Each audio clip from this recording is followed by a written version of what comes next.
Hello everyone, welcome to the Average Angler's Shed. Today we're looking at the Preston rig station again. Now the reason I say again is because I've looked at this before.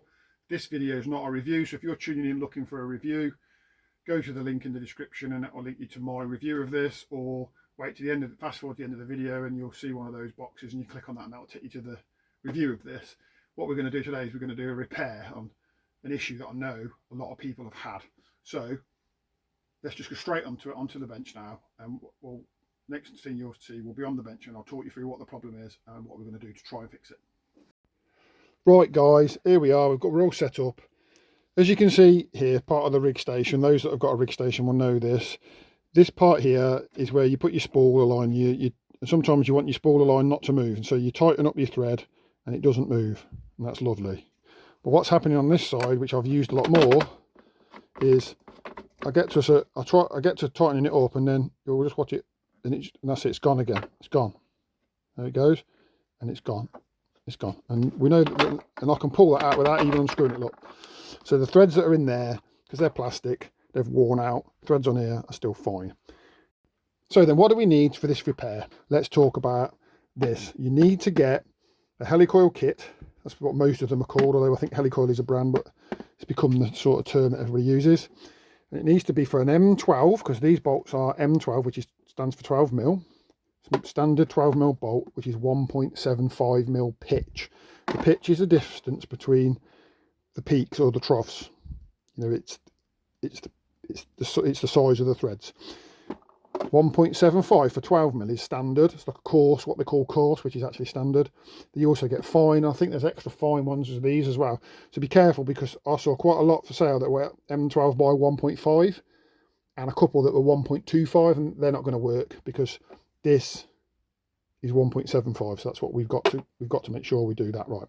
What do you get in a Helicoil kit? Well, what you get in a Helicoil kit is you get a drill that you've got to drill the hole out to with.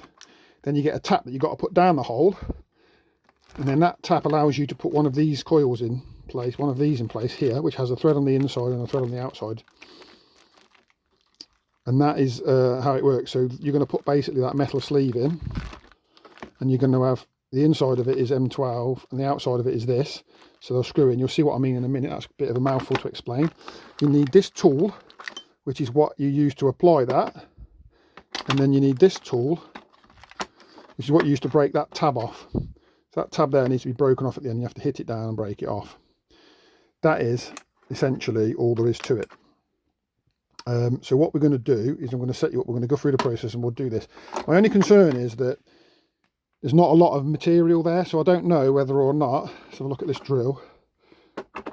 You see, yeah, well, it should be fine, because if we look at this drill in that hole there's still quite a bit of material left for us to tap into. So this is what we're going to drill out, so that's good. Okay, things to think about before we start is you do want to drill as far down the hole as you dare, all the way to the bottom, because if you only drill halfway down, then put your new thread in, the bottom half might still have a bit of threading in it, and then the two threads won't match up, and you'll never get your nut to the bottom. So you want to clear all the threads, even though the thread that you're putting in is only this long. It doesn't matter, because that's long enough for metal thread, but so you'll have a gap at the bottom with no threads, but that won't make any difference. But what you do not want is the old plastic threads in there, because they'll interfere. So let me just get my pistol drill out and we'll set you up at a different angle and we'll try and see how easy this is. All we're going to do is just go in there. We're going to try to go as square as we can by eye and just be gentle. Now what's going to happen is this is a sharp brand new drill. The plastic's quite soft and it's probably going to want to like rip in and cause a lot of damage. So I'm not going to put a lot of downwards force on it. And I'm just going to be really careful with it. See, now that's pulled itself in already, like I said. So what I'm going to do is I'm going to actually drill, but pull the drill out while I'm drilling, because it's just going to wind itself in. You don't want it to wind in because it's not cut properly. You want it to be spinning like that. As soon as it gets tough, you're at the bottom, because that's that point there hitting the plastic, and you don't want to push too far past that, because you'll be coming out the bottom of you'll be coming out the bottom there, and then you'll be in trouble. That's how easy that drill. Really, really simple. You know, even if your battery drill's nearly out of battery, you ain't going to have a problem. Now I'm just going to have a look and see if I can find a tap holder that I can hold on that. Give me 1 second. Right then, so I haven't got a tap holder that's big enough for that, or I probably have, but I cannot find it. So I thought to myself, well, a lot of people at home probably won't have a tap holder. You don't want to go out and buy a tap holder as well, because tapping is not something that a lot of people do. So you can just use a spanner. You could use an adjustable, but with an adjustable it'll be huge and sticking right out, you know, right out to the side, giving loads of levers and loads of wobble. So instead I've just got the right size spanner, which for my tap is 10mm. It'll probably be similar for yours. And what I might do, and this isn't the, you know, there'll be engineers out there now turning in their graves and, you know, switching off and getting stressed out because I'm not using a tap and keeping it square. We're not talking about precision engineering. We just want a thread that's going to allow us to tighten up on a piece of plastic from, you know, from a line, from a winder that holds line. It doesn't matter that much, so don't get too stressed about it. I'm going to just try and start it by hand because it's soft plastic and get it as square as I can, and then I'm just going to try each time I turn it just to make sure it stays square. And it should sort of keep itself square, and if it was metal it certainly would keep itself square. And you're probably looking at it going, it's not square from my angle, but you know, that's the beauty of having a camera in the way, so you can't do it. Once you've done a few turns, then just back it off and then go back in again. You don't want to screw this straight to the bottom. When you tap anything, you see how easy that went in, then all of a sudden it goes tight. That's because it's cutting again. So you want to do like 1 or 2 turns down, and then if you come back slowly, you'll feel it suddenly, slowly, then it's getting tighter as you come backwards, and then suddenly it comes free, and that means you've released all these little, because these build up in there, these little cuttings, I suppose you call them. So then it'll go down by hand, back down to where you have started cutting it, or where you finished cutting it last, and then just go down again. Try your best to keep it square. You haven't got to be OTT about it, but you don't want it going too wide. You don't want it like miles away.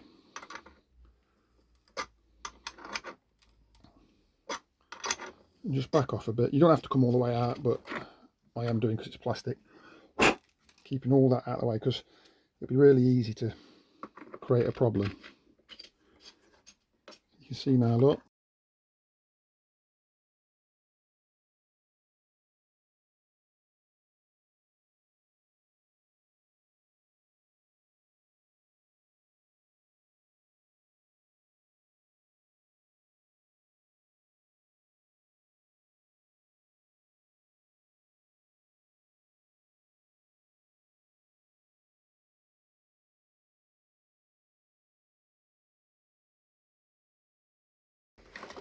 Now that I've got that tapped out, what should happen is this should thread down to the bottom.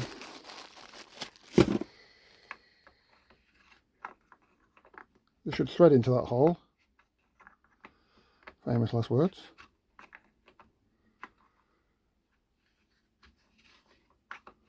I need the tool, I can't get it started.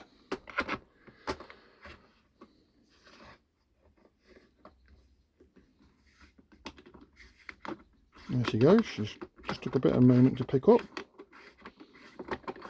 She's quite tight in there, which is what you want.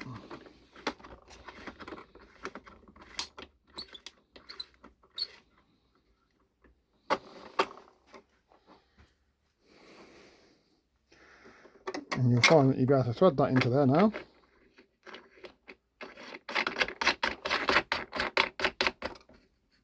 And she threads in nicely. But what's happening, so I did that really without showing you what was going on, but essentially what you've got is a little bar there. You put that tool onto there, and then you can thread it in, but obviously that then stops. When you thread this inside it, like that, what that does is it stops that going down any further. So you've got to break that off. You can see there's like an inbuilt weakness in it there. So all you've got to do is strike it from the top, get that and bang it one, and it breaks it off. That's all you've got to do. So I just did it with my hand and it's gone. So now, And you can see, it's hard to see on camera, I don't know if you're picking it up, but when the helicoil, when the thread goes in, it actually slightly stretches the sort of spring, if you like, if that's what you want to call it. And that makes it tight, so it doesn't come undone. So let's see whether or not we can tighten up on this now. It's not quite as easy to start as it was originally, but there we are, it's starting in now. We can go all the way down and we can tighten up to that now, absolutely ram it up. And it should last a whole lot longer, because although you've still got plastic in there, the threads aren't rubbing against the plastic, and when it pulls up tight, it's pulling up against everything. So that should solve the problem.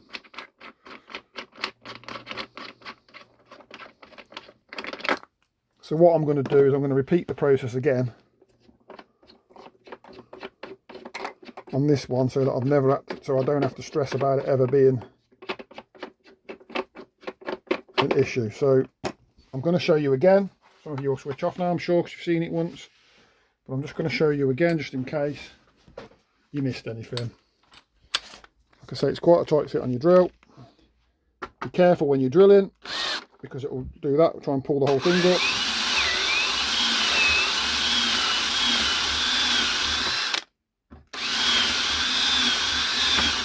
You can still see a little tiny bit of thread in there, which is fine. That's gone. Now you've got to run your tap down. Again, get it as square as you can, or as true as you can, and try and start it with your fingers. Watch you don't cut yourself on these threads, because they are tight. If you've got a proper tap wrench, it'll be better, but if not, don't stress too much.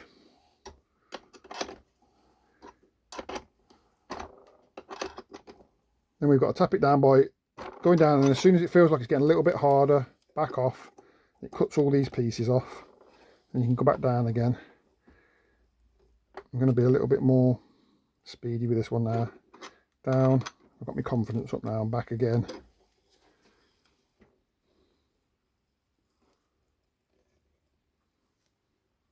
Going down and back up again. All that does is, you obviously, as you're cutting these long strings, and then when you back up, it just snaps them off. So they're not all building up in the flutes. Oh, sorry, a bit of a cold.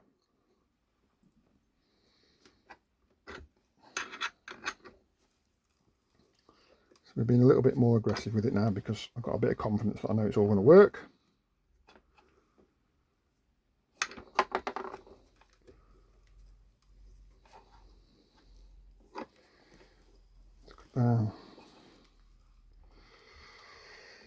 Like I say, you probably haven't got to go all the way to the bottom if you don't want.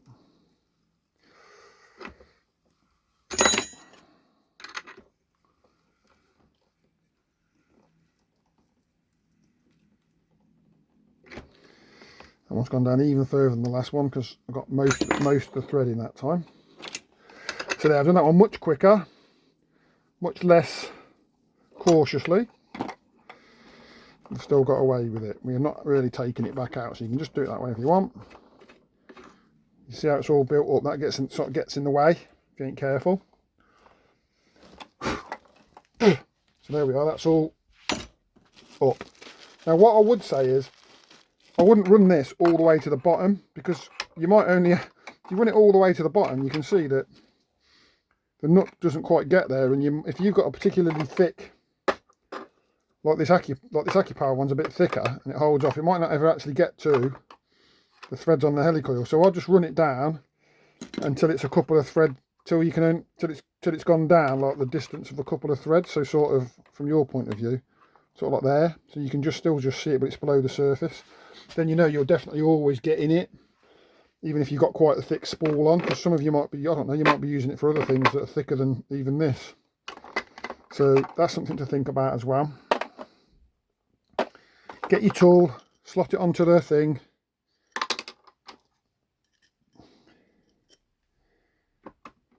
And you will need this tool because you've got to kind of put a downward force on it and get it started. It kind of won't go in easy. Which is a nice squeaky noise, which to me is good. That means it's nice and tight. So there, we're flush with the top, and then I'm going to go down another couple of turns just to be sure that I'm not on the surface. But I know that I'm not all the way to the bottom like I just said, because otherwise I'll never. And then put your tool in, and it'll break off really easy with a bang like that with your hand. And again, we now got metal threads on both of these. And the other one's gone. Be about here, here and here. Metal threads. We're not going to have, hopefully, not going to have any problems with them stripping ever again. So there you are. We've repaired that. Hope that's helped some people out. Let me know what you think in the comments about that for repair. Like I say, I'll leave you a link to this. This was a really, really cheap one that I found. I wouldn't start worrying about whether it's the best one or not, because it doesn't matter. Like I say, we're not even putting a spanner on this to tighten it up. We're doing it with our fingers. You know, we're not putting a blooming breaker bar on it and whacking it up to however many Newton meters. We're just doing it with our fingers. So buy the cheapest one you can get your hands on, as long as it works, which they will. Happy days. Anyway, guys, gotta go.